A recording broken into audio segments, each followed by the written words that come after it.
Yo, welcome back to Not Another Gaming Podcast. It's your boy Papa Dom. It is episode 157. We are back live and direct just like we always do every Thursday night, every Friday morning if you're listening to us on the pre-recorded version on iTunes, Google Play, all that good stuff. Welcome back. As always, I have my beautiful, and I do mean beautiful, co-host with me. My first co-host is a fellow holiday candle enthusiast. You can find us both getting teary-eyed discussing the plot of Love Actually. And unlike me, he can put a star up on a Christmas tree without using a step stool or pulling his shoulder out of his socket from reaching up too high. Chris P., how are you? What is up, my fucking kings? Dude, I'm excited for Christmas. I'm putting my tree up this weekend. I know it sounds kind of Scroogey that it's not up already, but I get the Christmas candles around the house. The house smells like the North Pole. It's incredible. The tree's gonna go up, but I feel bad putting it up without my roommate because, I don't know if he is as jolly as I am. But it is gonna go up this weekend. The stockings are gonna go up. It's gonna be absolutely incredible. The red wine's gonna get whipped out. Love Actually is gonna be turned on the TV. It's gonna be a phenomenal weekend. But I'm happy to be back for episode 157. It is your frigging boy, Chris P, the tallest and the lankiest. Pete said Chris's apartment smells like Christmas tree shop. That's for damn sure, Pete.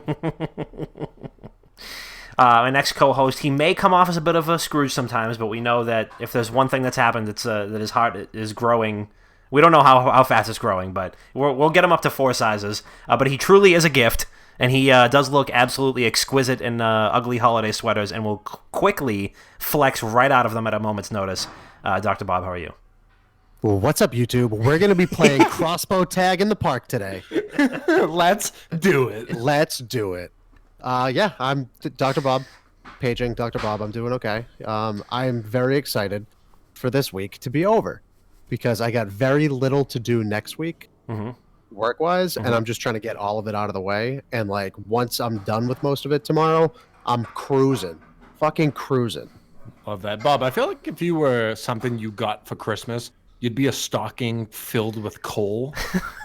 Just because it's very because you could use me to fuel and heat your house for the rest of the day because I'm so warm. Yeah, and big and heavy and in the way. Yeah, I disagree with the latter portion, but yeah. Okay, I see what you're going for. Yeah, makes sense. Just fueling the furnace of our hearts with all of your clean, renewable energy. Yeah, clean coal. Clean coal. Clean coal. That's your new online name, Clean Coal. WGG no. Clean coal. Nope, I already got my new Twitter handle lined up for whenever I have to create a new Twitter. Oh shit! Wow, Bob back on Twitter? Not yet. I mean, you just foreshadowed it. I mean, you're gonna just break promises now. I'm not making any promises. Oh, okay. I'm just throwing it out there on the table. I'm lined up. I'm ready to go. All right. But if it happens. Oh, I'm ready to do a little weekend recap. Damn, son. Where'd you find this? Chris, how about you? How was your weekend? How was your little turkey day? How's everything? How'd it go? So my weekend's going to roll into a long weekend because we celebrated America's #2 best holiday in the world, and that's Thanksgiving Eve, followed by the third best, which is Thanksgiving. Thanksgiving Eve, it's a gauntlet, dude. It is an absolute gauntlet. It was fun. It was one of the first times in a long time my night has been really spotty. Usually it's okay, I had fun, I drank a lot, it is what it is. But there's just so many moving parts to the whole night. It was just spotty, but it was fun. Got to spend time with my good friends. Celebrate at a local watering hole like we do every year. It was great. My turkey day was phenomenal. Ate a lot. Had about 6 portions of mashed potatoes, some gravy. I ended up having cranberry sauce, but it was just to prove a point on Twitter because I posted a TikTok of me with the X-Files theme playing and me looking at cranberry sauce being like, what the fuck is my family doing? You should have held a lime fucking Truly in your other hand. I had a glass of red wine. I should. Oh, that's actually a genius idea. It's like a cranberry lime Ricky. But I finally decided it doesn't taste that bad. The texture is just really, really weird. Big time texture guy. It's I don't even like lobster. And I know that sounds wild, but just don't. But all in all, my holiday was great. Drank a lot, spent some time with the family, ate a lot, slept a lot, and then ended up going to New York last weekend, which was my first time in the city. Oh, nice. So fun. So fun. So fun. Tried so many good restaurants. I had a New York bagel for the first time. Put locks on it like I'm some sort of bougie prick. And it was incredible. I don't even like fish like that, but it was just phenomenal. I had a really good time in New York, but great weekend, great holiday. Bob. My motherfucking boy. Hold on one sec. Brylan, can thank you for the sub and thank you for the 12 months that you've subscribed for. We love you and we appreciate you very much. Thank you, Brylan. Bob, how was your weekend and how was your holiday and all that stuff? It was okay. I wanted to lay as low as I possibly could for when it comes to long weekends, I like to just relax. You know, it's always the short weekends where I'll go out and I'll just fucking explode and I'll drink way too much. So Thanksgiving Eve, I stayed in and I just streamed, and I played a lot of video games. I played a ton of Star Wars Jedi Fallen Order. I'm almost done with it. I'm getting so fucking close. The game is so good. The game literally just gets better as you play through it. Like a fine wine. Yeah, I mean, I've been playing a lot of Counter-Strike. Counter-Strike's been up and down. It's the game just doesn't get better. Right. It just gets worse and then goes back to being where it was. But yeah, I didn't really do much. And then Thanksgiving I spent with my cousins, Chris 2 and Christina. So shout out to them. Thank you guys for having me. It was a wonderful Thanksgiving. I appreciate it so much. Yeah, and this is a little foreshadowing, but what I've been playing the Master Chief Collection on PC, and that's a little foreshadowing to one of our topics that we're going to talk about, but having a blast, but I'll get into it more. Dom, how was your weekend? How was your holiday? What are you playing? It wasn't bad, and listen, guys, I don't want to like brag too much, and I'm not going to change into this just yet because I get the merch on, but your boy is a champion, ran a 5K on Thanksgiving, right here, talked about it a couple weeks ago. Turkey trot. I was conned into signing up for a turkey trot by my friends, and not gonna lie, was smoking people's boots left and right. I was feeling great. There's people in fucking because you're lying. There's people in like walkers. There was people in walkers. There was people with baby strollers. There was people. Oh no, I was leaving people in the fucking dust. You should have seen My it. ass. You should have fucking seen it, dude. I got up at 8 a.m. It was torrential downpours. You would have thought Noah's Ark was about to pull up and parallel park next to us. That's how bad it was raining. But we pulled up. I was like, listen, rain or shine, we're doing this. We didn't blink an eyelash. Finished like a fucking champion. And then went to a local watering hole and rewarded myself with a nice Bloody Mary. That felt great. So yeah, I got a little turkey medal around here somewhere. It's beautiful, but I don't know. Long story short, I'm not going to say that I can see this being a future for myself, but I'll see you on Boylston Street next year, boys. That's all I'm going to say. Dude, that's how you know you're getting old, when like your Thanksgiving morning after arguably the biggest drinking night of the year, you're looking forward to going on a run. I mean, I wouldn't say I was looking forward to it. I mean, I wouldn't say that that was like, but it felt good though because you get the poison out from the night before, sweat that right out.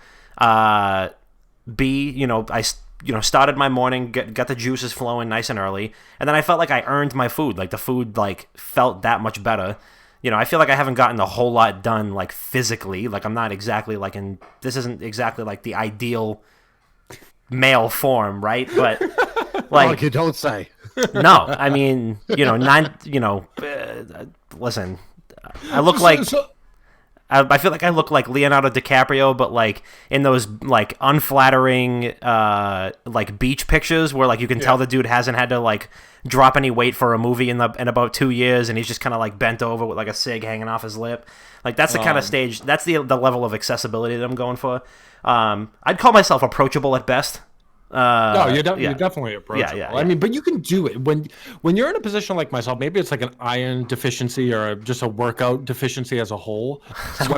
Iron deficiency. No. Don't start diagnosing yourself here. I went on WebMD. I went on WebMD. I have lack of iron in the blood. I need more red wine, it says. Oh my God. So when I go on runs, no lie, I see stars within like 5 minutes, like legitimate stars, like black spots popping in and out of my head and like shiny things happening. That can't be good for me. So why do something that's not good for me? People say running's good for you.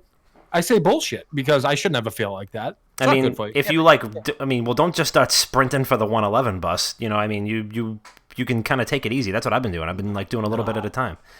No, my final last words: if you're gonna walk in the sun, you might as well dance. If I'm gonna run, I'm gonna fucking sprint. You're just like running like Forrest Gump to the end of your street, and then they find a slumped over body on a park bench. Like this, just feeling my fucking pulse, making sure the kid's like, get me a double quarter pounder. Please, no ketchup. But yeah, so did that, ran the 5K. Thanksgiving was good, had a lot of food. My mother made some like homemade espresso martinis, so you know that went well. Hung out with the siblings, with the in-laws. You know, everything was great. The weekend itself ended up at the casino. Ooh. Feeling great about that. They dropped the table minimum, so you know we were like, we'll go check it out, we'll see what happens.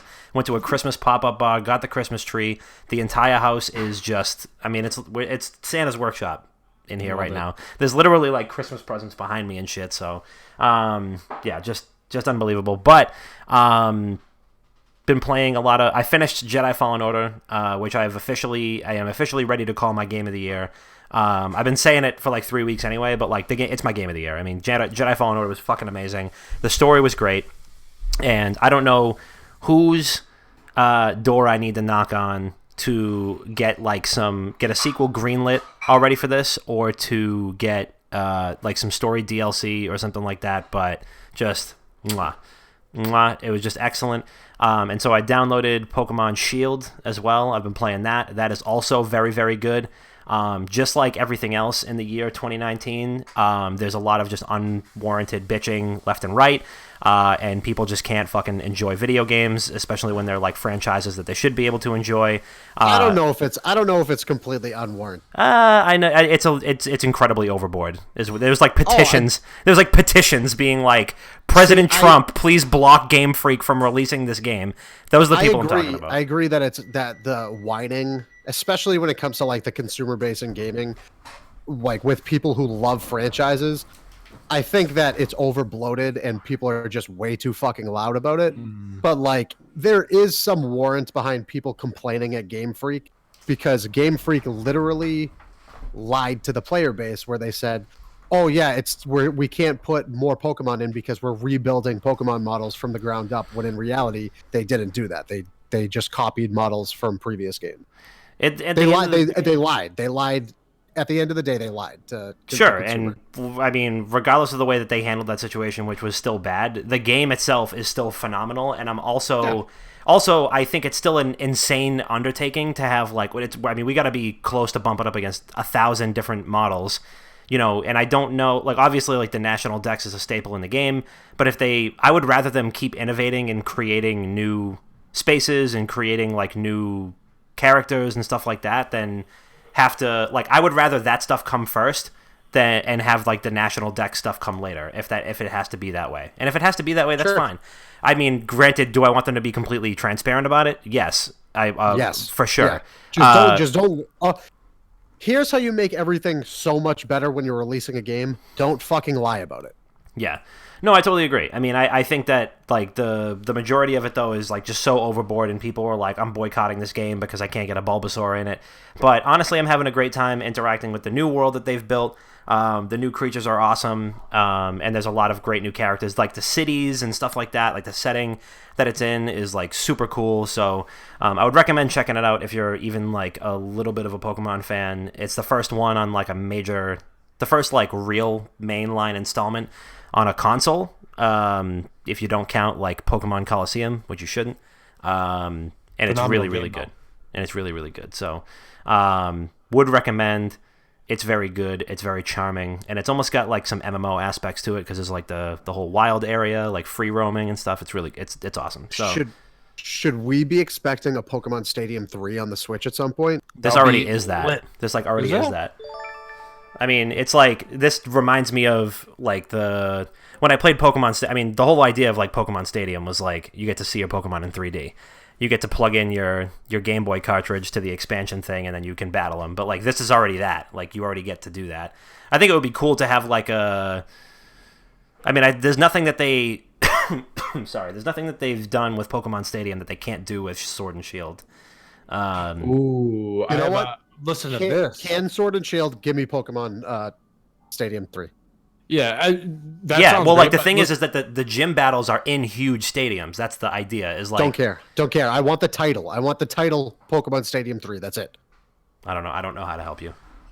I know how to help you guys. So we're gonna completely null and void that idea, and we're gonna bring Pokemon Snap back. Fine with that too. To the Switch. I mean, they already have the technology with like the whole the AR that they're doing on Pokemon Go. Make a more casual game. Bring back Pokemon Snap. You're walking around the city and fucking Squirtles like popping out of the sewer. Like just like cool shit like that. Get the kids back on board. Do it for the fucking kids. Do it for the kids. But yeah, Gen Infamous was like Pokemon Snap is Pokemon Go.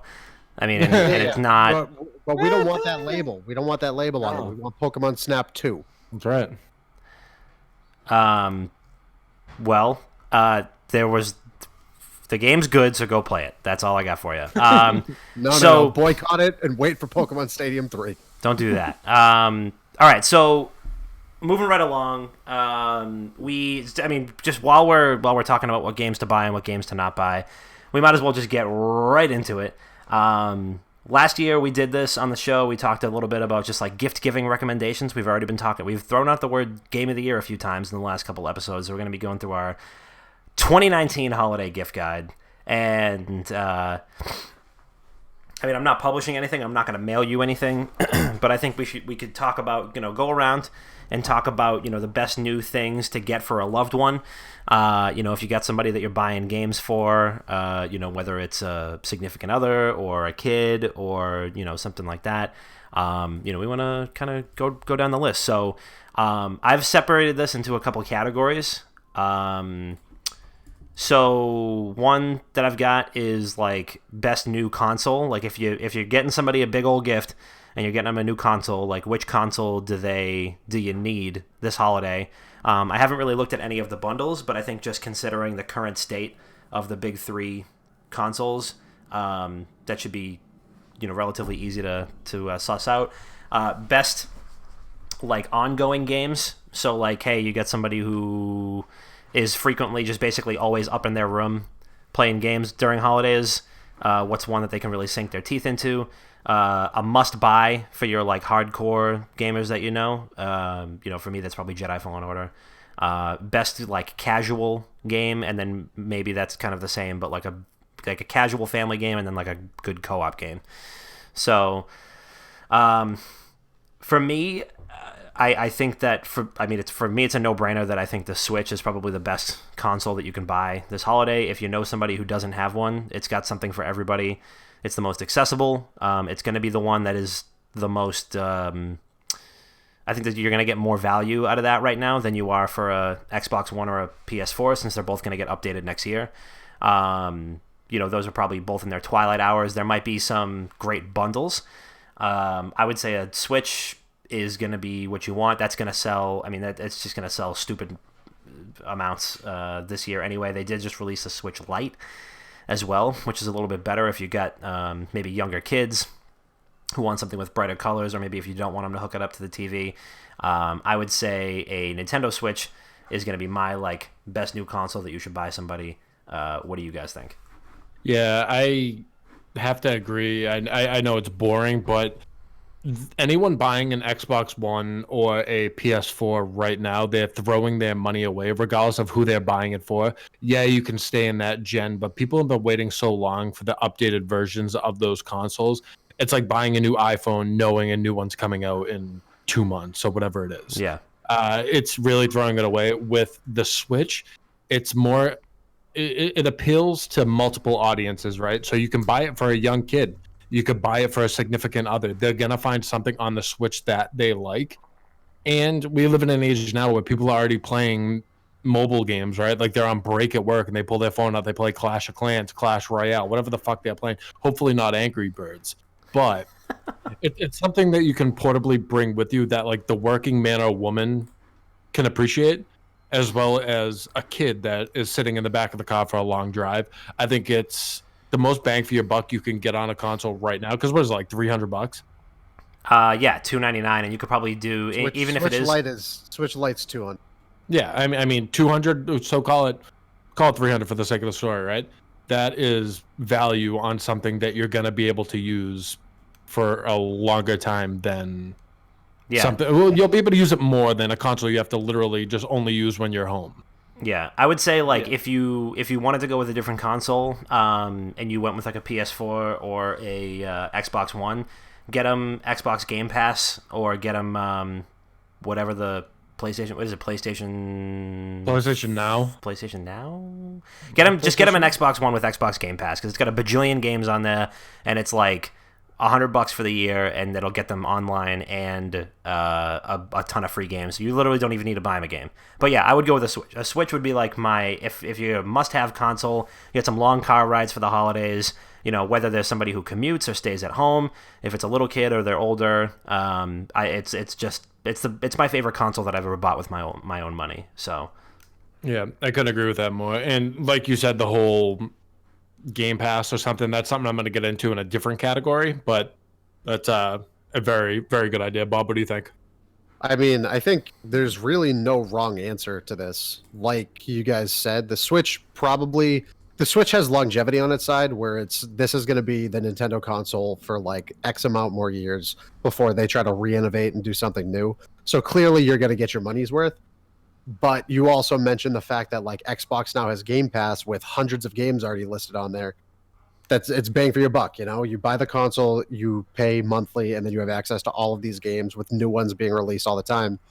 But personally, for me, I think the PlayStation is going to be your best bet no matter what you do, like especially this time of year, even though there's a PlayStation 5 on the horizon. Yeah. I think so. Last year during Black Friday, I bought the PS4 Slim Spider-Man bundle for $200, and that was arguably 200 of the best dollars I've ever spent, because you get access to pretty much the greatest video game library, like exclusive video game library out of all the consoles right now. Mm-hmm. PlayStation just has the titles that you want to play, and every major title outside of Nintendo exclusives you can play on the PlayStation. Mm-hmm. Like when you really think about it, Xbox exclusives weren't what sold the console this year. Game Pass pretty much sold the console this year.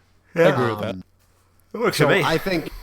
I think I'm pretty sure there's bundles out right now for the PlayStation 4. For a PlayStation 4 Slim, 1 terabyte, and it comes with 3 games. And it comes with The Last of Us, which is sick. You know, it's a console generation back, but it was remastered for the PlayStation 4.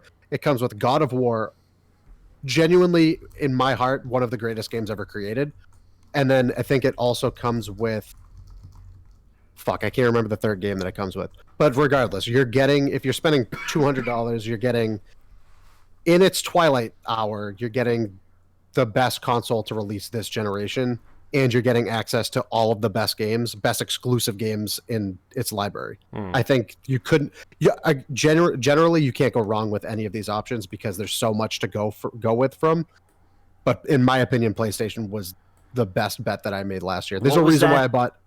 What was that that bundle that you said? How much did that run? I think it was $200 for PlayStation 4 Slim 1 terabyte with The Last of Us, God of War, and one other game. I can't remember the game. Jesus, I mean, it's $200. I mean, that's a fucking steal. Yeah, exactly. And like, there's a reason why I bought a PS4 bundle last Black Friday instead of a Switch bundle last Black Friday. Like, I want to play. Those are the games that I want to play. Of course, I enjoy Nintendo games, and I bought a Switch Lite for my girlfriend, and she gave me her console Switch so I could hook it up to my computer at some point. And I look forward to playing Mario Odyssey and Breath of the Wild. But like, I have a backlog of PlayStation games that I need to get through. Yeah, there's some goddamn classics on the Switch. Like 2 out of my favorite games of like this generation are from the Switch, and that's Mario Odyssey and Breath of the Wild, like you said. JB Genesis, thank you for the bits. Happy holidays to you as well. But yeah, you definitely can't go wrong. I would say for me, my oven's going off. For me, I thought that was my pacemaker. So yeah, I mean, I would say, do you need me to come over? Yeah, please, honestly. Yeah, I think like the Switch was the first console I went like all digital with, and I have been really, really happy with just being like the versatility of it. I mean, it obviously kind of speaks for itself. PS4 definitely has, the better exclusives. I mean, I just haven't been super wowed by anything. Like, I mean, obviously your first party Microsoft games are awesome, and they're still gonna be great. I'm probably still gonna get an Xbox next generation just because that's what I'm gonna be able to play Halo Infinite on. Unfortunately, I'm just like locked into that now. So I mean, we'll just kind of see and hope that it pays off.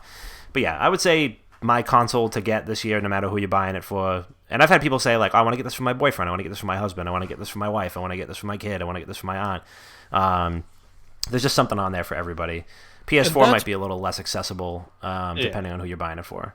Yeah, like you just said. So this is me coming at this from my own personal standpoint, I guess. I don't know the right word to say on it. But to me, when you buy a gift for someone, so let's say I'm a dad, which knock on wood, I hope I'm not as right now. But say you're a father, right, and your kid wants a console for Christmas.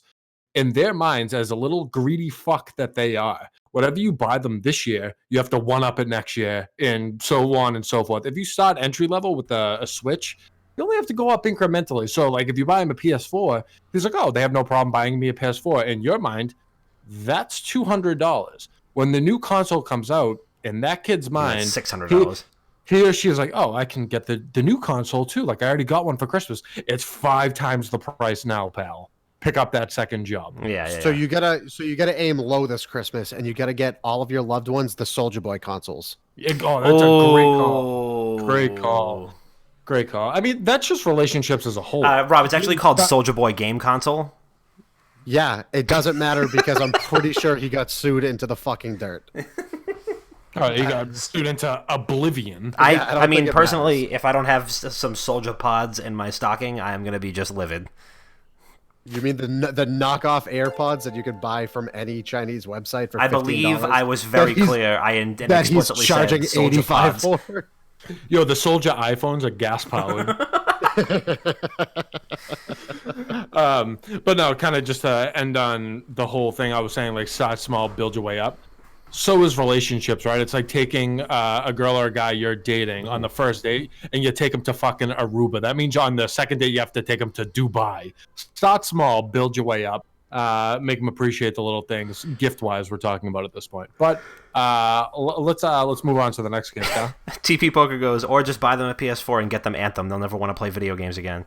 That's honestly a phenomenal call. Also, speaking of gifts, shout out to JB Genesis for the 5-month resub. Thank you so much. Chris with the Daddy Tactics. Ooh, Daddy Tactics. That's right. Oh my God, Dom! You know what's crazy? You mentioned something earlier that I really wanted to talk about. I think you mentioned something about Halo Infinite. I did say something about Halo Infinite. Okay. I was just, I mean, something just popped into my head real quick. I think we could talk about it at some point, but I think there's a couple other gifts we want to talk about. Yeah. Sure. Ongoing games, there's a lot of that. I think the Game Awards had like a best ongoing game things. A lot of those ongoing games are like $20-$30 right now, and they have a ton of content that's already out. For me, I think this is a no-brainer, and I think like I'm pretty sure you can get like Destiny 2 with like the last 5 expansion packs for like $20-$30 right now, and I think that's definitely something you want to pick up. There's a lot of kind of like open world, shared worlds, consistent worlds, X whatever out there right now. For me, like the best kind of we were talking like bang for your buck, like making sure you can stretch that dollar. Destiny 2 has about a bajillion hours of content, give or take 2 to 3 hours. And you can get that for like $20-$30. So that's what I'm thinking for that category right there.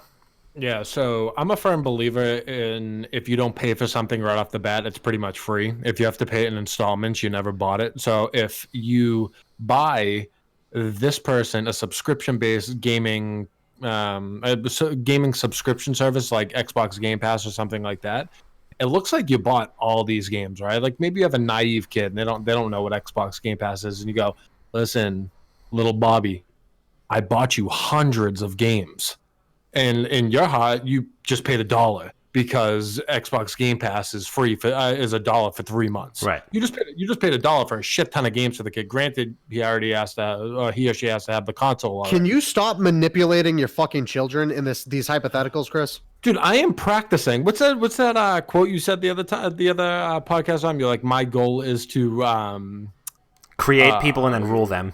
Yeah, exactly. That's what I'm going for. Wait, I said this? No, Dom said it. Oh, That was not, and that was not me saying that was what I wanted to do. I just happened to, say it. I was gonna say that sounds like something I would say. I want my kids to be like good and functioning con artists. I want them to be able to cut corners how they can, but still be a good person. Like maybe they have to hustle money playing 3-card rummy on a cardboard box in New York Common, whatever it's called, the Commons.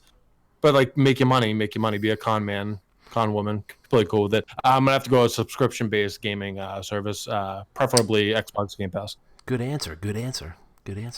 This one's so fucking easy. It's wild that it overshot both of your fucking heads. Okay. Get somebody a WoW Classic sub. Wow. Especially if they never played World of Warcraft Classic before. Like Chris and I. Like, I wish we still played, and I wish we still had a group of people that played, but that is something that people need to experience. Oh, 100%. You have to experience it. That's a game I never thought I'd play in my life. I always kind of breathe through my nose relatively hard when someone brought up World of Warcraft. I'm like, why the hell would I ever want to play that? And then I played it, I'm like, oh, shit. This is why it's such a juggernaut of a game. True. WoW sub. That's my go-to. Hey, I cannot I cannot turn down a recommendation for World of Warcraft. It's a great time to get into the game. New expansion coming out next year too, so who knows? Maybe they get into it. Maybe you never see them again. All right, this is pretty much just gonna be the same response that I'd give you for my game of the year, which is like a must-buy for your people who you really know. Let's just assume that they've got every console there is. They're your hardcore gamer friend, significant other, relative, nephew, son, daughter, whoever. And I would recommend that if you have anybody who likes video games, and if they haven't purchased it already, you should buy them Star Wars Jedi Fallen Order from Respawn Entertainment. Because that game is the best fucking game that I've played all year. And you know what? I'm sick of beating around the bush. It is my favorite Star Wars game ever made. Full stop. I do not care. I am sick of the fucking... Wait, even more than KOTOR? Yes, and I will tell you why. Wow. Okay. I will tell you why. So I love KOTOR a lot. I really do. I really, really do. KOTOR has not aged well. And I've got it installed. I've got KOTOR installed on my iPad. I have it on my phone. I have it on my desktop. I've got it on an old Xbox that's collecting dust in my mom's basement. Probably have it re-downloaded on my 360. I definitely have it like queued up and ready to go if I wanted to re-download it on my Xbox One. The game has not aged well. And I love it. I have played through plenty of different scenarios, and the game is timeless. It is a classic. It is a top 5 greatest game ever made. But in terms of like just incredible cinematic Star Wars experiences, this Jedi Fallen Order is in a class of its own. Even after the Disney acquisition and they split up like the old Legends material into a different era, and now they have like the new canon. Granted, it doesn't have a whole lot of competition in that regard, but I would say that Jedi Fallen Order, in terms of just the story, the characters that they've given you, its impact on the larger Star Wars universe, and everything else, it is my favorite Star Wars game that I've ever played. So, for that one, I'm not going to go with a game. I'm going to go with hardware. I'm going to say that you buy the hardcore gamer. What's up, gamers? You buy the hardcore gamer parts to a PC that are all compatible with one another, and you make that person put it together on their own. You can help them put it together. If it's a significant other, it's a good bonding experience if you know how to put it together. If it's a kid, it's a good father-daughter, father-son experience for them. There's something beautiful about building a computer, I'll tell you that. And I know, Chris, you're dumb as rocks, but back in my day when I used to have a couple more brain cells before I started being me, I built a couple computers. I built probably 3 computers in my life, and it was some of the best times of my life that I taught myself how to do it off YouTube. And you start with just a bunch of pieces of a puzzle on the ground, and then you press the button, and it all works. Yeah. Like at the end of the day, like you troubleshoot it, like, oh, what does 1 beat mean? Okay, like the RAM is loose, and like you get in there and like you troubleshoot it yourself, and you build it from the ground up, and you take so much pride in that. And then kind of from a cheapo standpoint, they already have this computer, right? And you're able to mix and match when you build a custom PC. Nothing soldered to the mothering board or anything like that. Nothing that you can't kind of mix and match and upgrade. So when the time comes and the significant other wants to upgrade their PC, you're like, okay, I can buy them.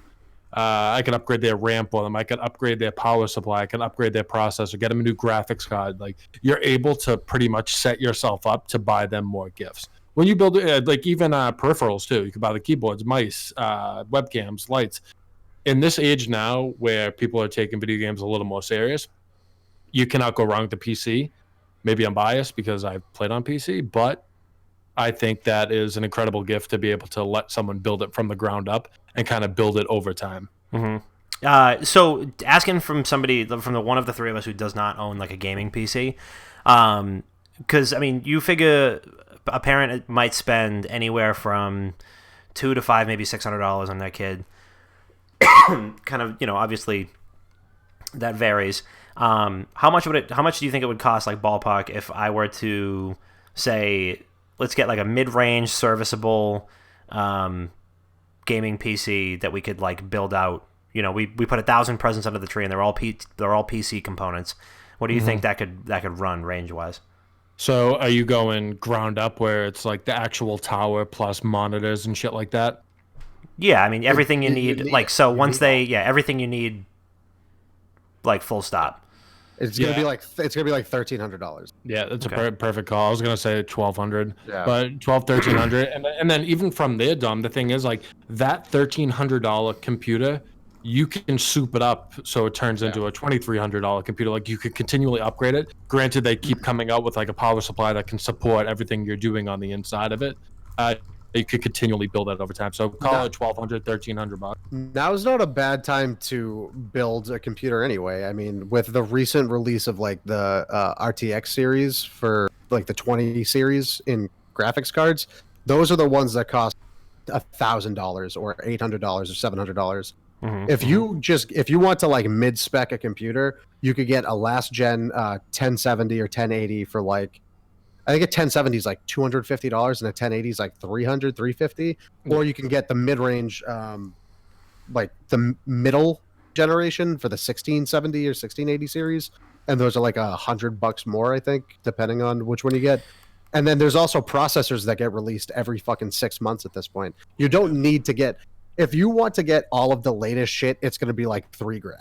Like you're going to spend $1,000 on your graphics card. Yeah, I figured nobody's going to do that for like a gift, unless you especially for a first build computer. There's no reason to. You might as well just get a mid-spec computer that's going to last you 6 years, and then you just upgrade parts and components after 6 years. Do you like if somebody buys like a pre-build, would that be cheaper, and then you could? No, it would be slightly more, but so the balance of buying a pre-built comes with you not having to do the work and you not having to like individually find the components. If you buy a pre-built, that $1,300 that you would spend on components, it will probably turn into like $1,500. Yeah, it's like you fixing something on your car yourself or bringing it to the mechanic. There's going to be the cost to fix it plus like labor that went into it. Yeah. But like I have a mid-tier computer. I have the 1070, like Bob was saying. Yeah, I don't have the most powerful computer by any means, and I think I spent like $1,100 on it. I financed a lot of the parts, so I pay like $18 a month for some of the parts. Right. I gotta fucking fix my camera. That's a good idea. That was an interesting spin on that topic. What about? I would also say Star Wars Jedi Fallen Order. It's a must buy. That's a must buy game for me. It's game of the year 100%. I wish it was in contention for 2019 because I genuinely believe that it would beat the majority of the games that are listed right now. I agree. I think it's a must buy. Yeah, it is really, really, really fantastic, and thank God that it's selling well because I really hope that the sequel gets greenlit. And 2020 is going to be even tougher for competition because it's going to be going up against next gen games. Probably for game of the year and stuff, but we'll see. We'll see what happens. Launch fucking titles for new gen consoles suck. They always fucking suck. That's true. The only hope that a next gen launch title to be Game of the Year is going to be Halo Infinite, and Wait, that's it. Are you telling me that you didn't enjoy Perfect Dark Zero for the Xbox 360? I did. I loved it. I loved that game. I also loved cameo Elements of Power. Ooh, that's my favorite role-playing game. That call on Halo Infinite, it's kind of a good spin on. I think we want to talk about something else. Yeah. Let's let's talk a little bit about big port this week. We got Halo, the Master Chief Collection. Got a huge update with Halo Reach, which came to PC. It had a little bit of a rough start. I mean, it happens all the time. A little bit of a rough start on the technical end, but now has already leapfrogged Destiny 2 and Grand Theft Auto 5 as the most popular Steam games. It runs at a nice crispy 4K 60 frames per second, even if you have like a 6-year-old graphics card. So personally, I mean, we follow a lot of Halo pros. Proximity, friend of the program, recurring guest. He was really, really big on Reach as well. I know he and I had a nice little like nostalgia trip about Halo Reach. Halo Reach is my favorite campaign in the Halo franchise. I'm not like a top tier competitive player by any means, so I know a lot of people had their gripes with that multiplayer, but they have done a lot to make Reach's multiplayer a little bit more of like a broad appeal, especially to like the hardcore guys. But now we've got this like 8-year-old arcadey, sci-fi shooter that is just rampaging across the Steam charts. And I think it's going to have a nice little impact not only on the Halo franchise, but on PC shooters moving forward. How are you guys feeling about this? Chris, did you dip your toes in already, or? Yeah, so I've been playing it. When it first started, it was a little bumpy running on PC rather. I was worried about how it was actually going to port over. Would it feel the same? Because to me at that time, and still kind of right now, Halo is a console game. Yeah. It was designed for console. It plays the best it should on a console. So I was a little wary on how it would port over. I have to say now, it plays very, very well on PC. It plays very well. I've dipped my toes into it, not too much. I've tried to free up time, but it's bringing me back to, I hate always saying the word nostalgia, but that's what really grabbed me by the nuts on this one. Yeah. It brought me back to like sitting in my buddy's basement playing Halo and just like eating cosmic brownies. It brought me back to like old times. So I was like, this is cool. Like I'll mess around. And like I said about the whole Xbox Game Pass, I got this for $1. I got it for $1. So I'd be like, I mean, it's a no-brainer. As for what it's doing as a game and to the community, I think nothing could be better for the Halo franchise, bringing it to PC. It's gonna open up different avenues and it's gonna bring back some competitive, in my opinion. I think it's perfect for the competitive players to be able to try this out on PC, to bring in some new faces that really at some point maybe they didn't even get into Halo that much. It's good for the competitive scene as a whole. I think it's good for the community and just Halo as a whole. I mean, I think it could bring back Halo esports, and it could charge pretty far ahead with the uptick on what esports really is now. Yeah, I would love to see Halo esports make like a nice big charge back. I have a feeling that Infinite, they're gonna really try to just like hammer it home on all fronts for like the big Halo lore nerds, like just your longtime series fans, and then your like esports pros. So I think this is definitely a great step in the right direction. Me personally, like I said, I love Reach. Played a couple multiplayer matches last night with my brother, and was having a great time with it. It runs great.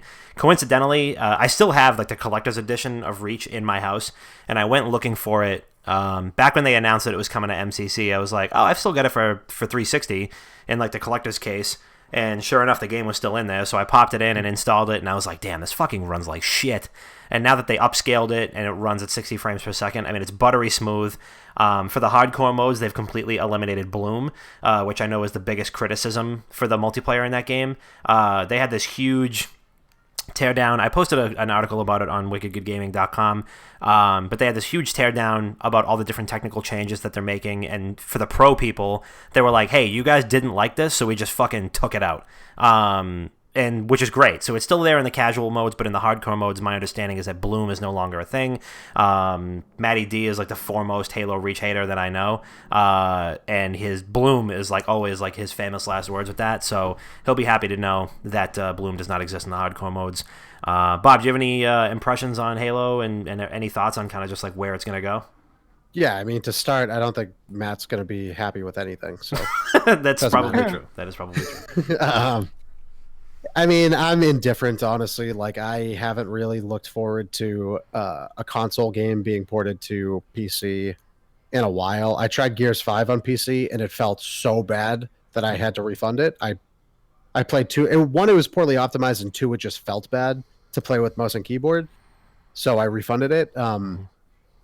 I don't know. I don't see anything huge coming from it. I think it's good that they're bringing it to PC and they're, allowing for a wider audience to get hands-on with it. I think that there are absolute opportunities for the esports to surge, and beyond that, I don't think it's going to be anything crazy. I think we should like stifle our expectations a little bit. I mean, these are fucking 10-year-old games at this point. There's just been this huge withdrawal from like newer games releasing, especially newer multiplayer games releasing. So you see all these big time streamers going back to fucking Counter-Strike right now because there's nothing good to play. They're playing Counter-Strike Global Offensive, which is a 10-year-old game, and they're playing Halo Reach, which is a 10-year-old game. I don't think there's.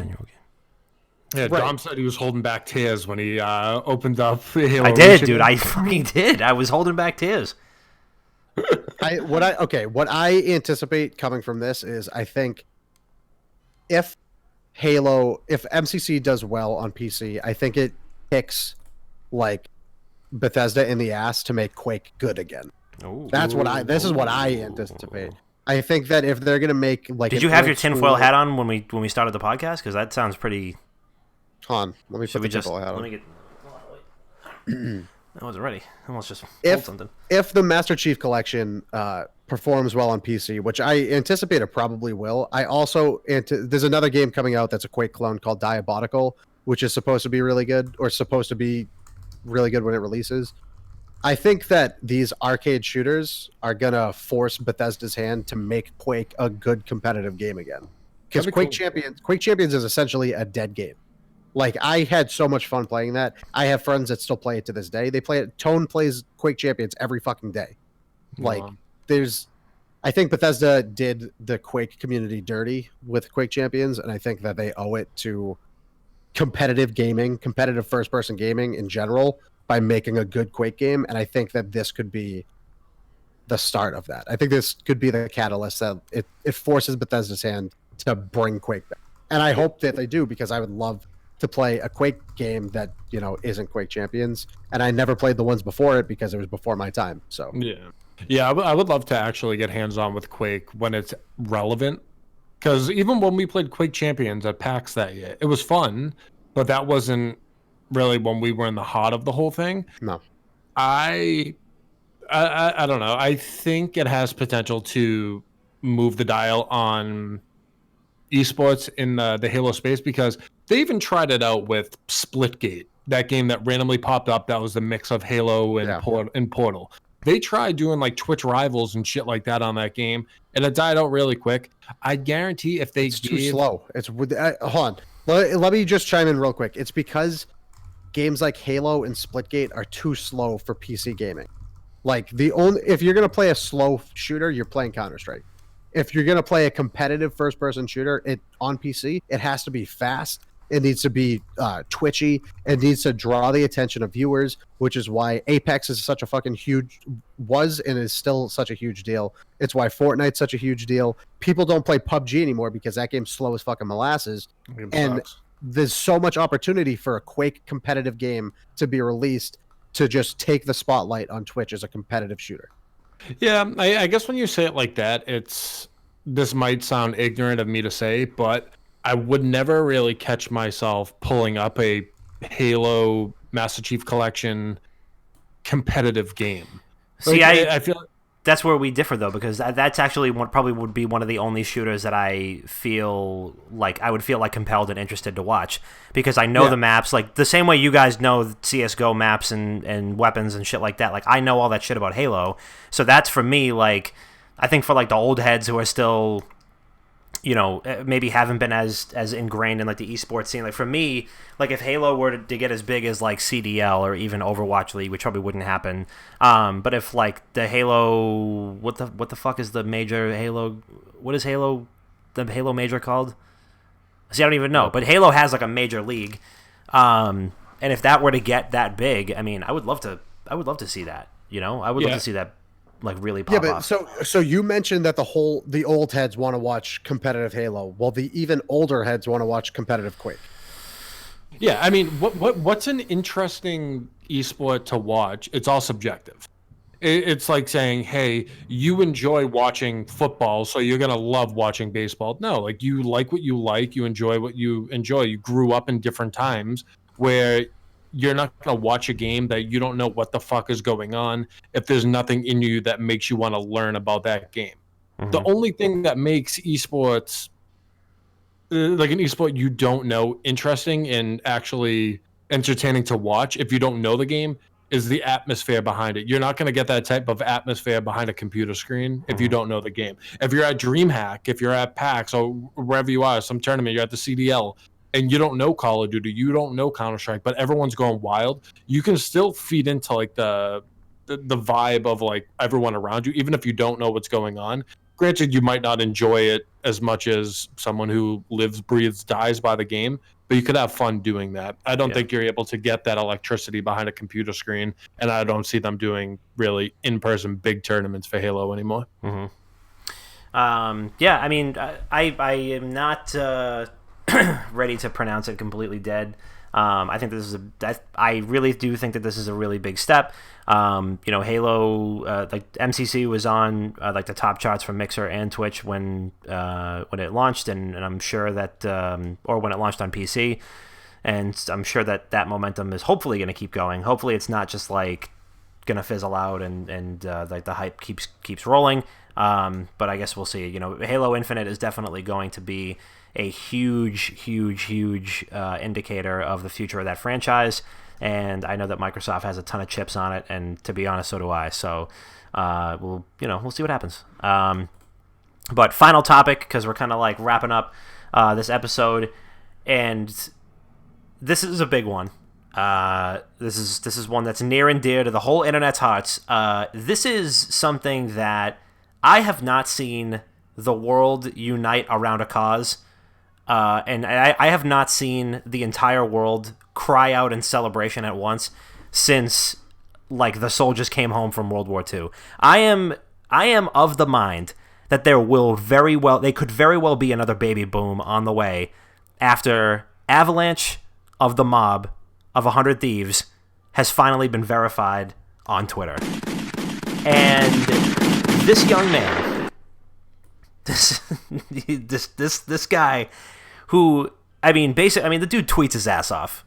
Yeah, he's a Twitter goon. He's a Twitter goon. And long story short, he has been on a crusade to get himself verified. Chris, do you want to give the people at home the rundown of what was going on? Yeah, so Avalanche is a part of the mob, who are content creators at 100 Thieves.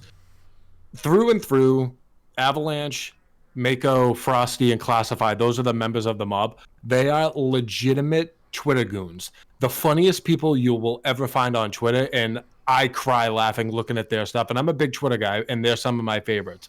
So after all this time, they got hired by 100 Thieves, made their stars being like mods in other people's chats and just kind of trolling on Twitter, spamming in Twitch chats.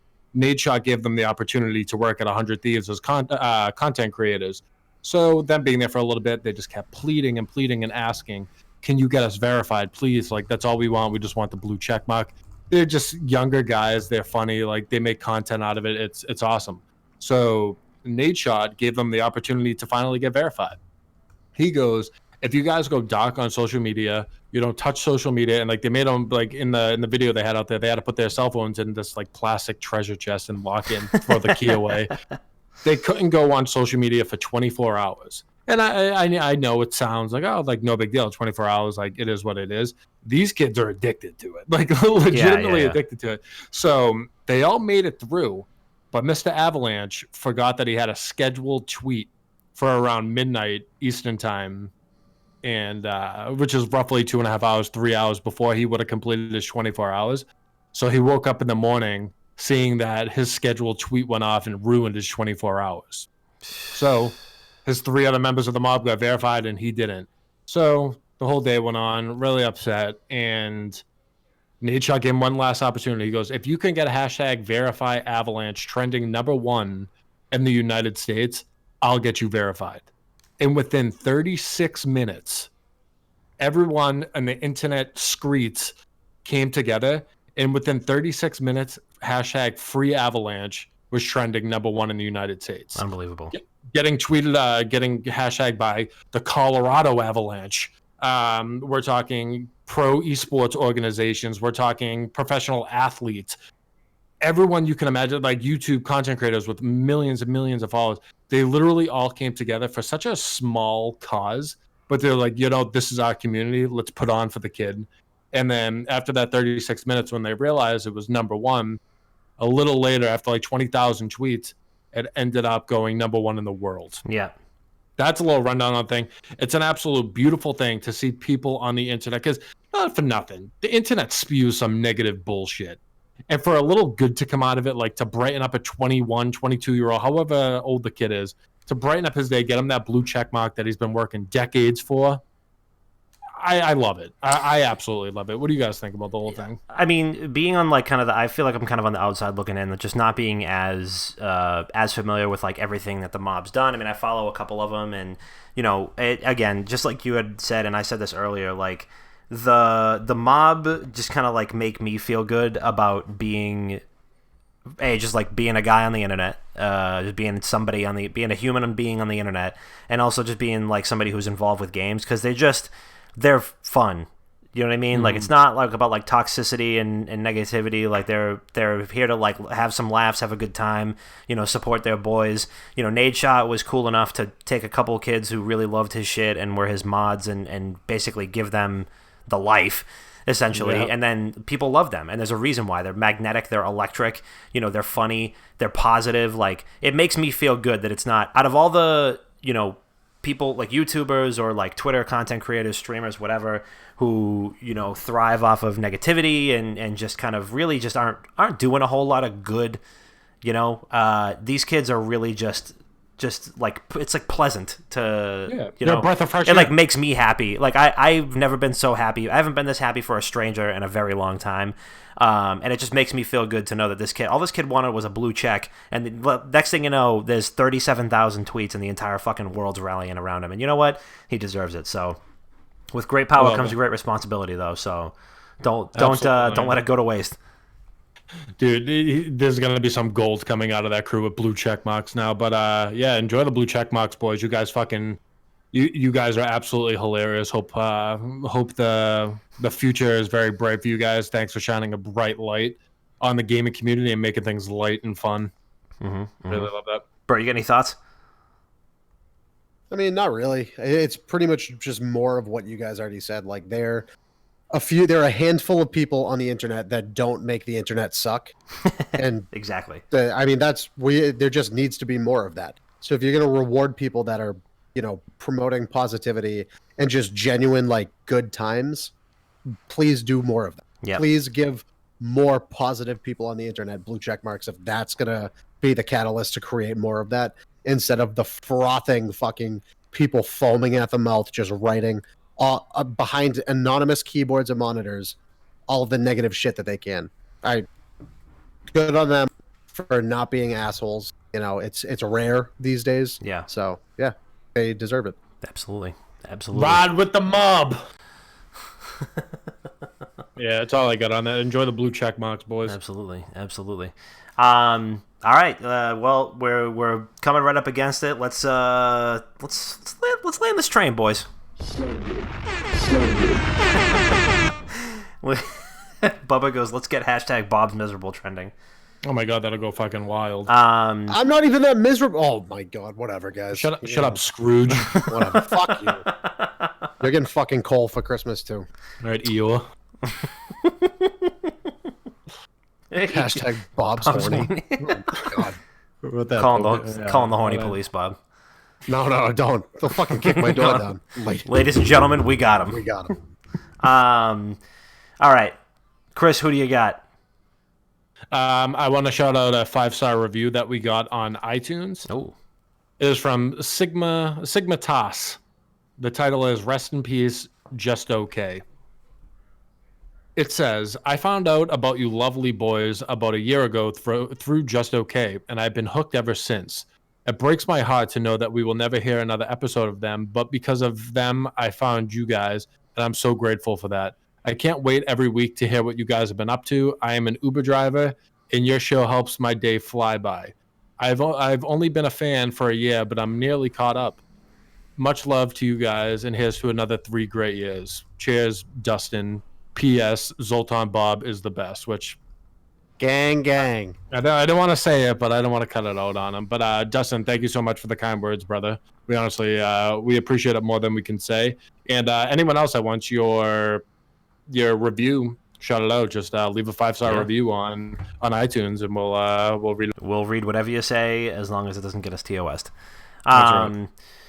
Big shout out to Austin. Austin shot us a message on Facebook. It was really nice to wake up to this morning, like 7:30 in the morning. We got a screenshot that he sent us of him listening. He got like his Spotify yearly rundown, and it said like, "You listened to 1,200 minutes of podcasts this year," and it was literally just our show. And he was like, "Keep it up, my dudes. Thanks for the best podcast on the planet. I got some catching up to do, but stay hilarious." And Austin, thank you. We salute you. Thank you for the love. Rolling out of bed in the morning and like getting ready to start my day and not being like the most excited to kind of just like get going. Like seeing that was better than a morning coffee. Like I was like walking on sunshine after that. Really makes me feel good, and it really just like validates the stuff that we've put together. So we really, really appreciate it when you guys show us love. I'm not like, asking for like, not like fishing for compliments, but it does really feel good. So yeah. Absolutely. Before we send it off with Bob, we did get one more of those on Instagram today. And it is from The San. Yeah, the San who Santiago. He sent us a similar screenshot saying that he's listened to the podcast for 725 hours, and it's his number one listened to podcast. Says, "Thank you guys. You guys have an awesome podcast." So thank you, Santiago. Appreciate that as well. Means a lot. He's not from the States, right? No, he's from Argentina. Hey, shout out to the Argentinian pack. From Argentina, baby. We international, boy. We are international. It's wild. Mr. Wild to think. Worldwide. Oh my god! You remember when we had the after party after PAX, and we had a board game developer at the show? I can't remember where he was. A board game developer. Yeah, he developed a lead game developer. Lead tabletop game. Oh yeah, he was developer. from like Sweden or something like that. Chile. He was from Chile, yeah. And he came up to us. He's like, "Dude, can I get a picture with you guys? You guys are my favorite podcast." And we were like, "Wait a second, are you in the right place?" Yeah, you know where you're at, pal. Love that. But Bob, what do you got? yeah. So shout out to everybody that showed us all this love today, and thank you Spotify for making them available. Yeah, thanks for making those analytics possible. Yeah, I mean, you're fucking lacking analytics everywhere else, so thanks for showing us this, I guess. Yeah, it's heartwarming to see people appreciate what we do. We're 3 fucking degenerates that do this, for shits and giggles. Like, we enjoy doing what we do, and it means a lot to know that people enjoy what we do. So yeah, shout out to you guys. And I also got to give one big shout out to fucking Evil Geniuses, who are gonna stomp through the quarterfinals tomorrow in CSGO. So if you are an NA fan of Counter, please watch the EG game tomorrow. They're gonna I think they play Fnatic. I have to double check, but go get them, EG. Yeah. Oh, also big shout out to everybody who donated to the Movember page. I know we had a couple of the pack who chimed in on there. The team at my 9 to 5 raised over $5,000, which is pretty wild. So big year. I think that's our biggest year ever. So really happy about that. Thank you guys for the support. And thank you guys for listening. This has been episode 157 of Not Another Gaming Podcast. We love you a whole lot. And listen, if you haven't already, right? I mean, and you know I'm obligated to tell you this. Go to twitch.tv/wickedgoodgaming. Steal your significant other's Amazon Prime. Subscribe to us on there because it's totally free. And then, listen, if you want to listen to this beautiful pre-recorded version of the podcast, you can find us on Spotify, Apple Podcasts, Google Play Music, Stitcher, TuneIn Radio, and Overcast. And, you know, we're there every week. Your internet dads. We're here live and direct. I believe next week's show is going to be next Wednesday, live at twitch.tv/wickedgoodgaming. So make sure you keep a little ear out for that. And make sure you join us in our Discord. I'm going to make sure that I put the Discord link in the chat. And I believe it's in the show notes as well. So make sure you check that out. But until next time, this has been episode 157 of Not Another Gaming Podcast. We love you so much. And we'll see you next week.